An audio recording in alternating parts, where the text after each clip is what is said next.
Sean, what's good? Your microphone is off. Bottom left corner. What's up, man? Can you hear me? What's up, dude? How's it going, man? Going good, bro. How are you? I'm good. Where are you located? Calabasas, Oh, Los word. Angeles. Nice. How's it out Yeah, there? it's Shut good, down? man. It's actually it's getting back open Good. slowly but surely. Like I think in the past maybe like 2 months, 2 weeks, it's kind of like felt open, but Cool. it's still kind of shut down. I know you're in Florida, right? Yeah, I'm in Miami. Actually, but like Yeah, my best friend just moved to LA and he's like, dude, it's crazy. Like Miami yeah, is like COVID never happened and everyone yeah. keeps coming here because of it. It's actually like extra crazy because I it's heard. nice here and it's Yeah, open. So like the whole world is fucking here. It's wild. yeah, dude. That sounds fun though. Like here it's I haven't been on the beach in a year. Like literally just because the Yeah, beach is fucking, even if you're sitting down, it's just so weird to like have a mask and see if there are people on the beach, they're all like sketched out, for sure. like nobody's saying hi and shit. So Yeah. man, it'll take a while to get back, I think, for Yeah, us. it is what it is at this point.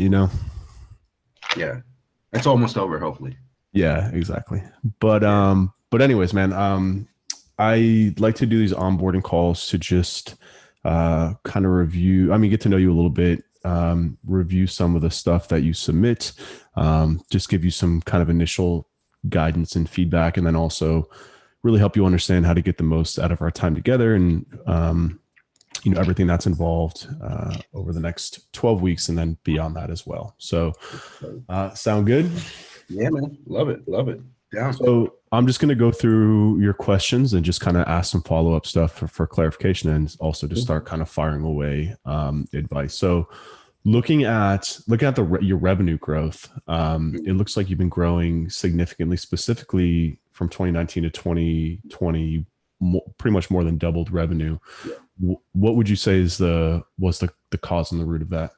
Team, team for sure. So before 2019, it was just me really running everything. And then at the start of 2019, hired my first designer, front end kind of developer as help. I've always had a kind of some tech, like a person I've worked with for years since the beginning. I've had a dev, but I started hiring different things. So like design. Later in the year, we got into content. So now we have quite a few content writers. So it just opened up the ability for us to do more projects fulfillment wise, bigger projects too. So we'd rather have like less accounts, bigger accounts though. So the content has really helped, and then so I think hiring number Cool. one thing. Cool. And you're open to hiring more. Yeah. Oh yeah.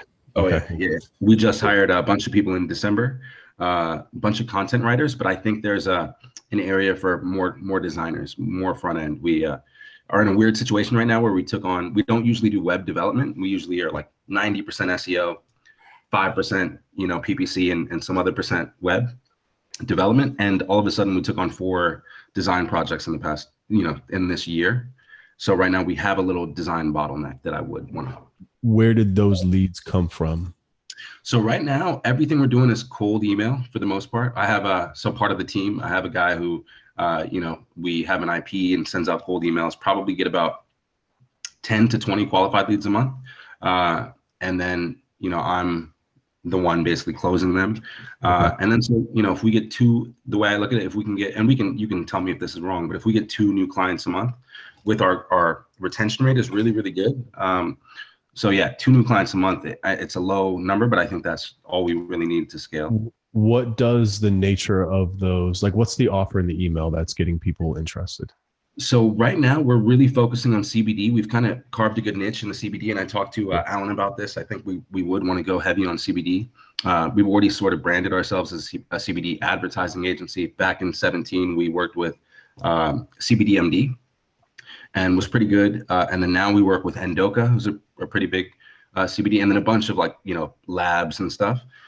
So we're hitting CBD targets, basically saying, hey, we whatever, a case study. We've increased big CBD company by 137%.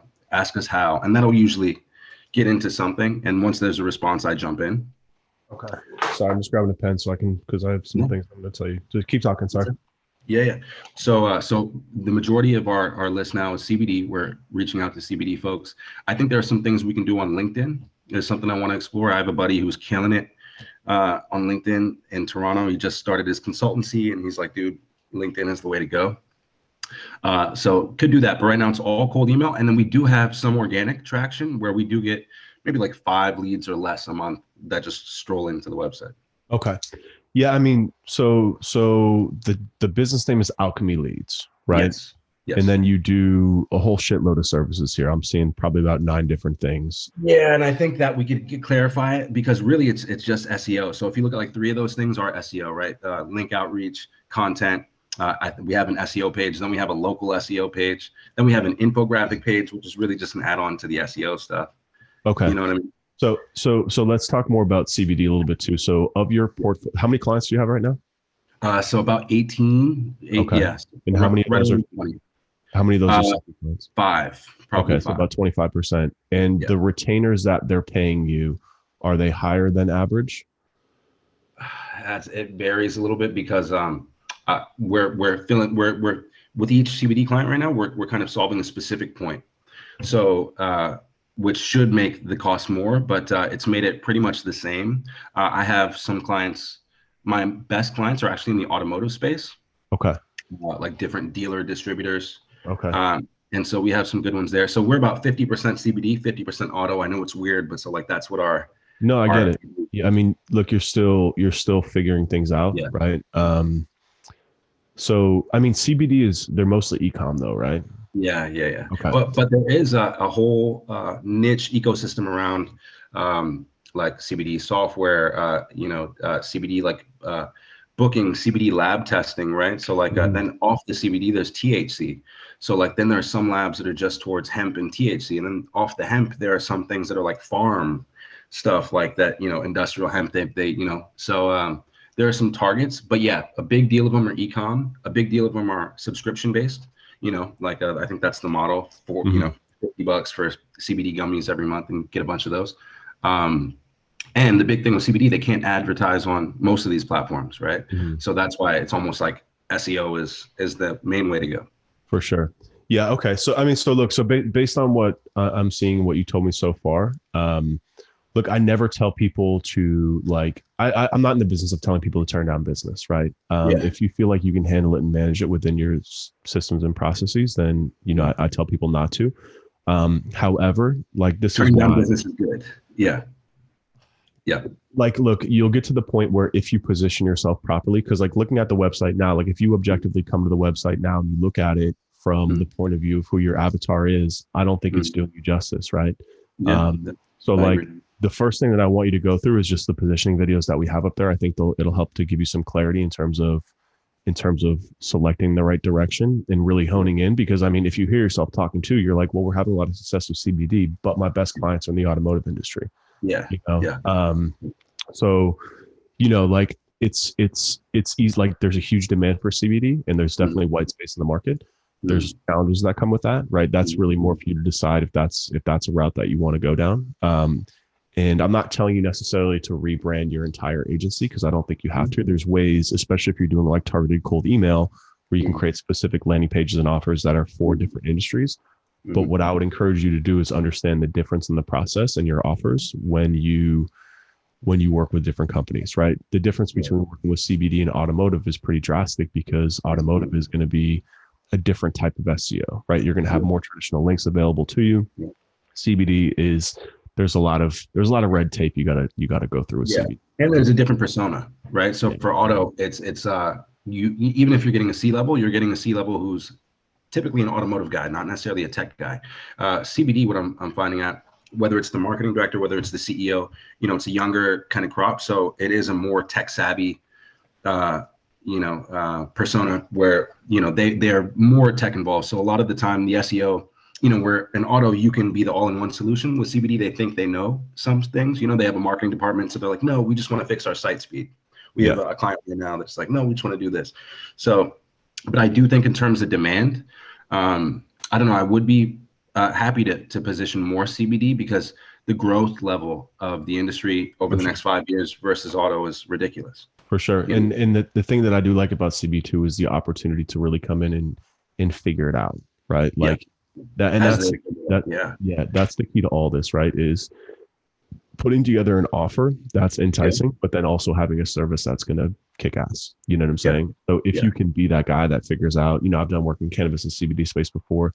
I know the challenges, but like it wasn't something that, and I don't really do SEO anymore, to be honest with you. So I'll plug you with our other coaches as you go through this, to like help you really flesh out what that service should look like. Yeah. But there's definitely value in being like the CBD guy when it comes to SEO, but in like, not even when it comes to SEO, it's just marketing, right? Because there's only so many avenues available, which also plays into kind of what I was talking about too, with at your size, I call it chasing the carrot, where it's like, kind of like, well, we work with a CBD company, but like they said they only wanted this, like, they wanted that. Like what you're going to realize as you grow is that when people are dictating to you what they want, it's not going to be good, right? Because it's when you have to, like, anytime that you're breaking your process, you're spending time, right? And you're also taking less revenue for it to spend. So you're wasting a pretty much triple opportunity cost, headache cost. If you just think about where your time is better spent closing other clients that are a better fit for you, it's not an even trade-off, right? So these are things that you just want to be very conscious of. I'm not going to give you the answers right now. This is part of the program. Of course. I got to work for it. Everything, I'm for sure. But I'm here to help you ask the right questions and then help you make the right decision, right? So what that feeds into too is, as you're going through this and like, again, looking at all these different services, again, I'm not going to tell you not to sell websites, but what I am going to tell you is, I hate websites though. So I wouldn't. Then I would not do it. Right. And that's kind of the point. If like taking it, like, I want to help you take an objective look back and look at the football field from the owner's box, not from, the running back's point of view. Looking at everything that's going on. If 90% of your clients are SEO and 10%, and then like really being realistic about how much time are you spending to get that other 10% of revenue? Is it worth it?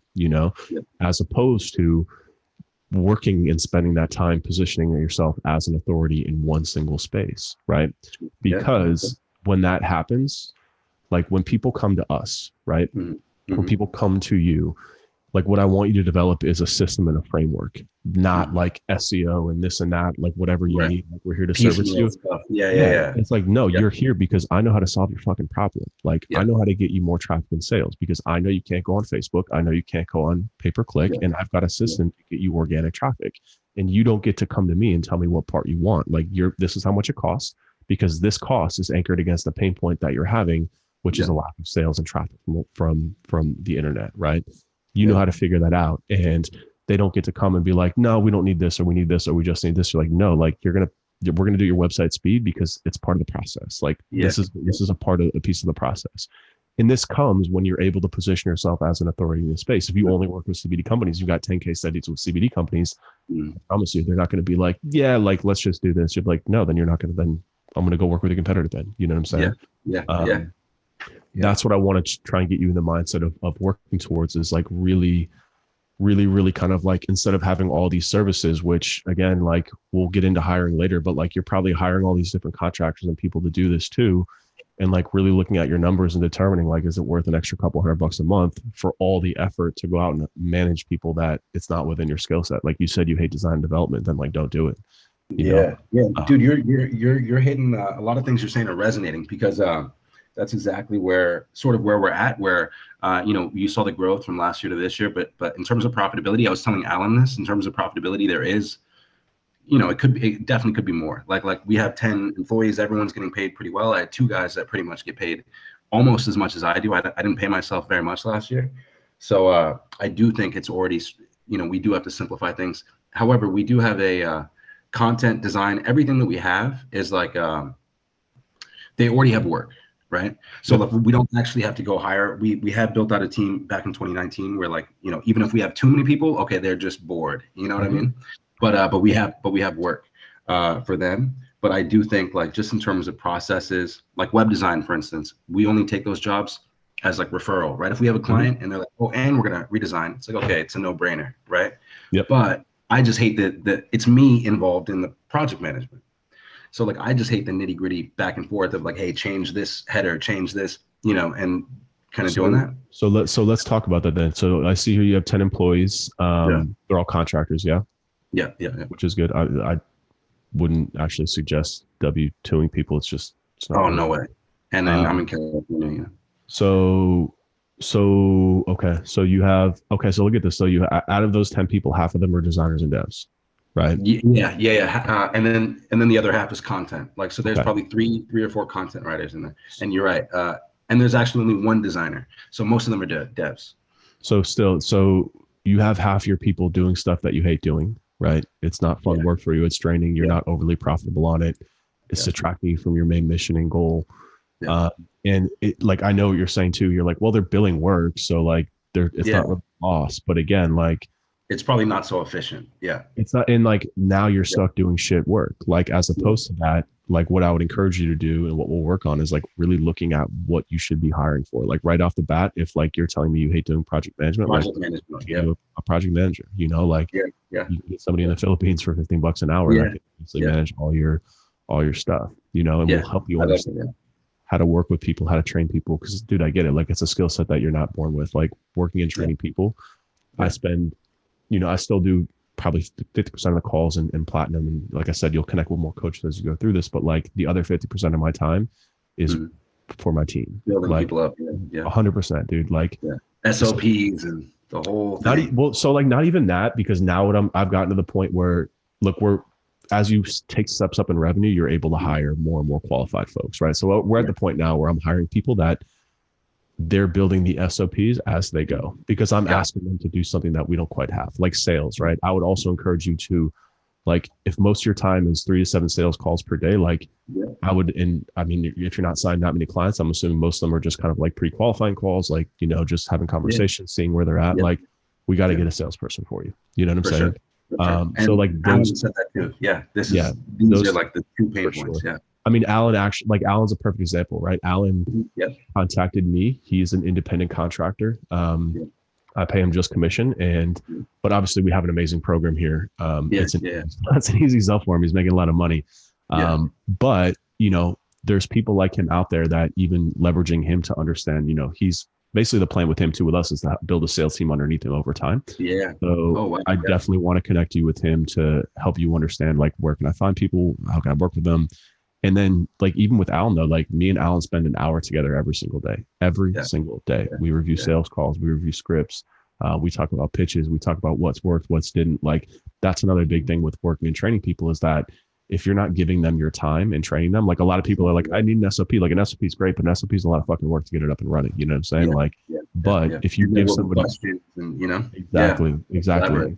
If you give somebody an hour of your time every single day, and at Weber's too, we have a salesperson there that I actually hired out of the Blueprint. After a month and a half, he's now taking sales calls, and it's amazing. You know what I'm saying? Now sales are completely off my plate. And again, like, I know a lot of business owners think that, like, well, I'm the business owner, I have to sell. Like, no, I don't think okay, we just, so that's 2019 to 2020 growth was like the year where it was like, oh shit, dude. So like, you know, I just hired a bookkeeper. That was another hire out of the December. And that was kind of revolutionary, dude. Because it was like, I never thought I was that big, you know. So a bookkeeper now is trying to rein in all my spending and saying like, oh, you know, we're trying to correct the books for 2 years. You know what I mean? So, so now I'm like, I want more people. I want to think high level vision stuff. Like, we're, you know, in the background, something I haven't mentioned is that like the Moz model, like, we're a marketing services company, but in the background, we do have some software development stuff going on. And I know you know all about this too.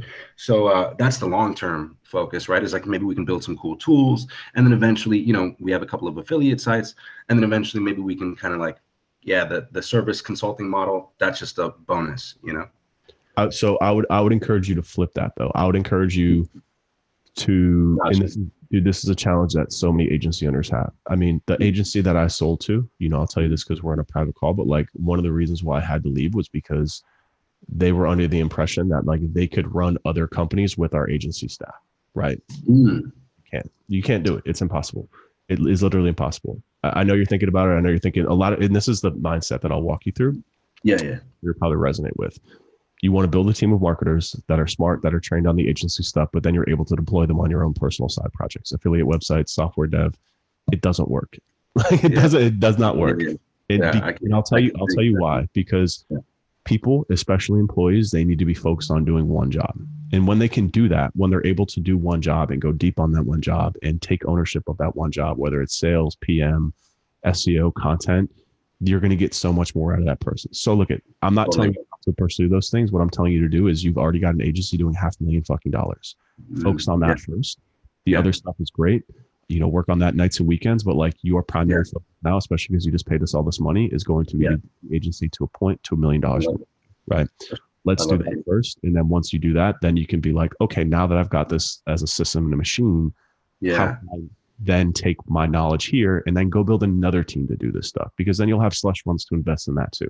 So like when you do here with the blueprint is like our high margin cash business that I spent 2 years really getting it to this point, to the point where it's kind of running like a machine, and really the business is starting to figure out what it really is, which is more of the coaching stuff as opposed to just the training stuff, right? We're able to charge more for it, the margins are great. But this capital, now we can invest in other stuff. So deploying it back into the agency, deploying it back into our software company to go hire people to build and take the same process of building the team. Like once you know how to build a team, man, and like structure it and work with them, scale and repeat, you know, rinse and repeat. It'll be much easier. Yeah. Because like I always tell people, like they go very surface level thin as opposed to going very vertical and deep. Like you've got to go deep first. So I'll say this too, when it comes to your people, like the people that, go ahead, you got a thought coming out? No, I was going to say, I agree. Go ahead. So with the people here, I would say this, like, again, let the design and dev projects do their thing. The content folks too, I'm assuming they're just writing, correct? Who's doing the content strategy? You? Me. And so most of them are good enough where it's not like I have to give detailed briefs for everybody, but there is some general direction. You know, they might come to me and say, hey, you know, once they get comfortable with the project, hey, here are 5 CBD topics, which ones like hit a certain gap. Okay. And I might have to do some research and get back to them. But it's as simple as me just telling them, hey, this topic or that topipic or whatever, but I'm still in it, which is not good. Yeah. So what we need to do is we need to put a layer of, we need to get some sort of, exactly. We need to get like writers are, so like the way that we do writing on our agencies, we don't actually write content for people. I'm indifferent to whether you want to or not. We just deliver the content briefs, but we're working with clients that generally have a writer. So it's whatever. I understand most companies don't. It's an added bonus that you're writing it for them. However, content writing is always an expense. It's not a core part of your agency, right? Just like links, like it's an expense that's tacked on. Like what you need is somebody who's doing the actual SEO strategy, so you don't have to sit there and review everything. There's just too much on your plate right now to try and do all this stuff. So like role number 1 is definitely getting some sort of SEO specialist that, you know, we'll talk about the pay bands. It'll probably be like, I don't know, 50 to 70 grand a year. For that person. It's not going to be a cheap person, but like that person will then be able to cut your expenses on the other stuff too, because there's going to be less of a need for other stuff. And that person is going to can also write as an interim, also kind of serve as your PM, right? Everything day to day when it comes to clients and works will flow through that person. You work with that person every single day to review the project plans, make sure everything's on point, you know, client stuff, etc.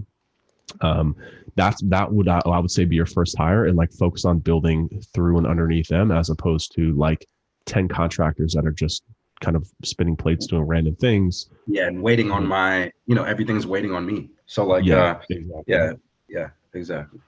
So like some sort of SEO specialist that understands the broad spectrum. You also now have access to the blueprint training, which is a tremendous training asset for you to bring somebody in and train them. Also potentially getting somebody from the blueprint, you know, to just hire them out of the blueprint and, you know, just contract them for $3-4 grand a month, whatever it is. And again, really working with them one-on-one and like making sure that they have a grasp for the business. And then the next step I would say would be a salesperson. But like I would say you focus on sales for now, and then you know, operations is always the most important thing, right? The product, your service is the most important thing. Making sure you don't break, right? If you have too many sales going and a bad, you know, strategy behind the wheels, fulfillment sucks, then, you know, that's not good. Exactly. So you would say sales next, project management first. Get out of that side. I would say SEO specialist first. I mean, if you look at it this way, you might be able, like, so the way we don't actually at our agency don't have any project managers.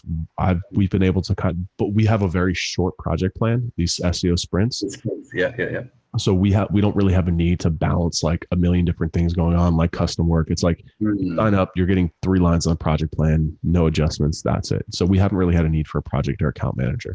We've been able to leverage our strategists as kind of their own, you know, project managers. And again, we have 2 meetings a week, Monday and Friday. We review everything that's open, you know, just building that culture internally for accountability. We will eventually get to the point where once we get probably I don't know, another 10 clients or so where we'll bring in like some sort of account project traffic control manager who's going to help with Yeah. the onboarding, project management, just making sure that shit is done and the clients are happy, you know? Yeah.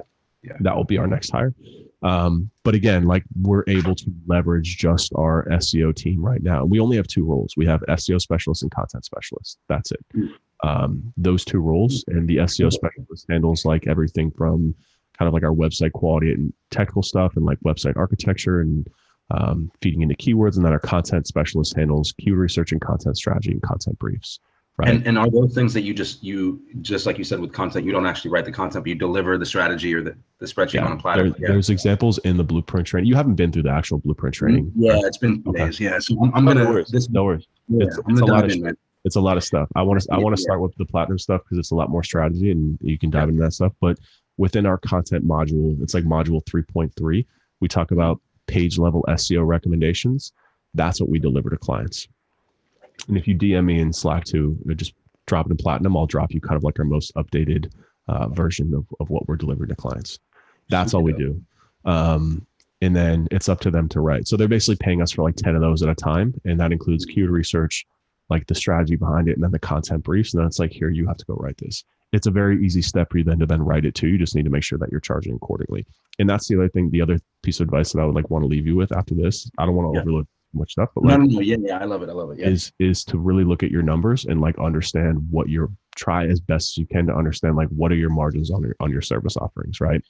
Kind of, I have a general idea. Obviously I can do more, but they're not great. They could be better. So like I really would want to aim for 25 plus margins. Okay. Last year with everything we had probably 16% margins. And a big deal of that is contractor spend is our number one spend. And then software as well. Something surprising. We spent like, pretty much a contractor salary on software, like 24,000 last year on just software. That's a lot.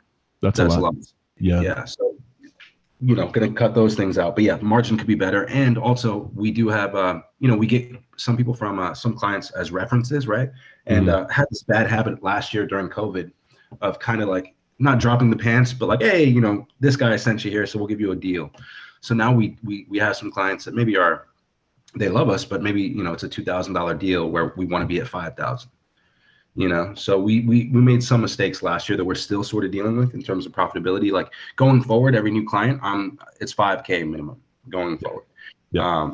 But you also need to work out what's in that 5K because what I don't want you to do is be like, well, for 5K, I need to do everything. RO and SEO and design and development. Like you can get 5K for SEO. So let me ask you this, what you think? Because right now we're doing the content, right? So for 5K, basically we do links. We get about roughly 10 to 20 links. And I have a team. I have like a friend who has a prospecting team. So I just pay him, and I actually get the links. Like we have manual prospectors going out and getting links, and it kind of comes out to like $75 a link. That's kind of like my cost for like time. Pretty good. Yeah. So with that, we get 20 links a month, 10 to 20. We give it a range. And then we give 3 pieces of content that we can refresh, which is like probably going to be your on-site stuff that you mentioned, your page level stuff. So we do 3 on-site, and then we might throw them like a blog a month where we're writing the blog. Okay. So and how much you charge for that? We're going to start charging 5,000. Last year we were charging 3,500. Okay. So for 20 links, man, that's a lot. So for content, we charge $350 per link, and we just buy them. No, that's a good rate too. Yeah. So for 20 times 75, so your links are costing you $1,500. So this is what I always recommend with folks too, is like to pull links out as an outside expense to like, because what you don't want to do is cannibalize your retainer costs with your link expenses. You see what I'm saying? Like I get a retainer and then get add-on for links, basically. Yeah, because basically what can happen is that's a variable cost that you can't always control, right? Sometimes a link costs you $50, sometimes it costs $250. You don't want to be on the hook for that. Like that's just an easy way to kind of fix your shit. That's crazy. And that's content. Huge. That's like a potentially 50% of profit getting eaten up every month, right? Because I'm putting that's crazy. All right. And I get it too, because clients like want a package. It's easier for them to contextualize like, oh, for $5,000, this is what I'm getting. But that's also why like you definitely go through the videos, because what you'll try and what I want you to understand too is like to be selling on output, not based on input. What that means is like understand where they are, what their problems are, and like how much of a pain point that value is costing them, as opposed Listen to to like the need, not getting the recipe of how much it costs. it. Will even more so than that. Like what you don't want to do is being like, and this is where so many SEO agencies fuck up, is they sell their service as opposed to selling the pain point, right? So there's a saying that I say in the blueprint. It's sell the hole, not the shovel, right? Yeah, sell the sizzle, not the steak. Yeah. You're selling the shovel, right? You're being like, well, this is what you're getting for the cost. And then you're letting them draw their own conclusions about the value of that, as opposed to being like, yo, like you're a CBD company. You cannot fucking survive on the internet without traffic from Google. Like you can't get traffic from anywhere else. Like you can do the Instagram thing all day, but like their algorithm's completely fucked. You'll never be able to advertise there. This is your only option. You see what I'm saying? Like, and then understanding that, then you can understand traffic value in terms of conversion value and play your services off of that. And then what like I encourage you to do, and this is why I'm going to leave you with this. So I've called another jump to, but like, I know, dude, I'm taking up time, but it's been awesome. No, dude, this is what you pay me for. Is that you build your service based on their need, not based on your capabilities, and not based on what they think they need. So again, if you go back to saying, the only way you can grow your business for a CBD company is organic traffic with Google. And then you go back and say, what do I need to do to maximize their results? Don't cut corners on that. Because that's a lot of what people will do too. They'll try and cut corners on their offer to fit what they think the price point for them is, as opposed to be like, again, like you look at Platinum here, like we're about to raise the price to $20,000 for this. It has nothing to do with what you're getting for. Dude, I'm so stoked I got in on this shit. But this is the point, right? Is that like we understand what the value of the outputs of our time together will get you to. It's worth way more than 20 grand, right? For sure. So, but we're not sitting here being like, you're getting a coaching call, you're getting this, you get like, we don't talk about what you're getting per se. That's a sales conversation that you'll have with my sales team. But when it comes to the upfront marketing and attraction, we're focusing on what your problem is. I know what your problem is and I know how to fix it. So it's the same thing when it comes to building your service for SEO. It's like, I know what your problem is. Here's how to fix it. Like, no, you can't cut this off. No, you can't cut this off. This is the package that you're getting for that. And you're not actually piecing price, like giving your deliverables. It's not really based on like, oh yeah, in 2 weeks I'm gonna get this, and the hamster wheel type of effect. It's based on like the bigger picture solution. Exactly. Exactly. Yeah. And then you can craft the best thing for them. Like at the end of the day, people think that you're ripping people off. It's like, no, I'm charging this because I have to do these things, right? Like there's still an element of time that goes into it because it takes time to deliver these things. So you want to understand what your internal costs are, but you're able to craft something for them of value. That's like, you need links, you need content, you need website architecture. We need to adjust your landing pages, as opposed to being like, hey, for $5,000, you're getting X, Y, and Z. It's saying, this is what your problem is. This is what it's going to cost to solve it. And this is what you're going to see as a result of it. It's much simpler. You know what I'm saying? Well, this is huge. The last two things you mentioned are huge, because I do think that's kind of what I get caught up into. And then it does become like even a negotiation. Like, all right, if we get 2 blogs, then you know what I mean? And then it's like, what am I negotiating on? Exactly. So man, all right, this is huge, dude. I'll let you go, bro. But I'll definitely have more questions, after I get this play. I'll leave you with this. Like I said, go through the Platinum, go through the positioning and offer videos. It'll really, really help you out. It's not too much time. You should be able to get it done like less than 2 hours. There's some workbooks in there too that you can fill out and just kind of review after you go through that. And I'll just kind of give you a quick overview of the rest of the program. So you'll get as much or as little coaching as you need. We always encourage folks first to go to Slack, post it in Slack, because there's a lot of other folks in there too. Like there's actually a guy in there I would love, because you're doing cold outreach, like the value of the community is awesome. There's a guy in there who's starting with cold outreach and he needs some pointers and advice. I think you could definitely have some comments. I'll tag you in it.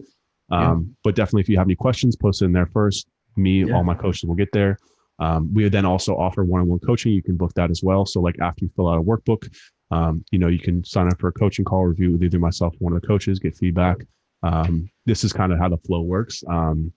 And what you can expect. Yes, you get 12 weeks of this, but at the end of the day, we'll be here as long as you need us. And again, we have a saying that I always like to impose people is that like, we like to be a small hinge that swings a large door. Like these small insights that we can give you that help you get that aha moment that, you're a perfect fit for this type of program, where it's like, we're not going to do it for you, but we're going to help you validate and push you in the right direction. And then, give you all the support that you need to help you get it executed internally. But it looks like the wheels are turning on your end. Oh yeah, bro. I had two aha moments in the, in the last, really the profitability on the links is huge. And just the setup, like the positioning of even my process right now is kind of getting people into the hamster wheel. Like, oh, we're going to do so much shit for you. And we're going to have a report in 2 weeks and all these tangible things. But yeah, the value, dude. So yeah, it's huge, man. My wheels are spinning. I appreciate this. And, I'll make shit happen, and we'll touch bases maybe in the future. Yeah, hit me up on Slack, brother. Yeah, cool, man. Hey, All right, thanks, Sean. bro. We'll talk soon, man. Talk soon, bro. Take care. Bye.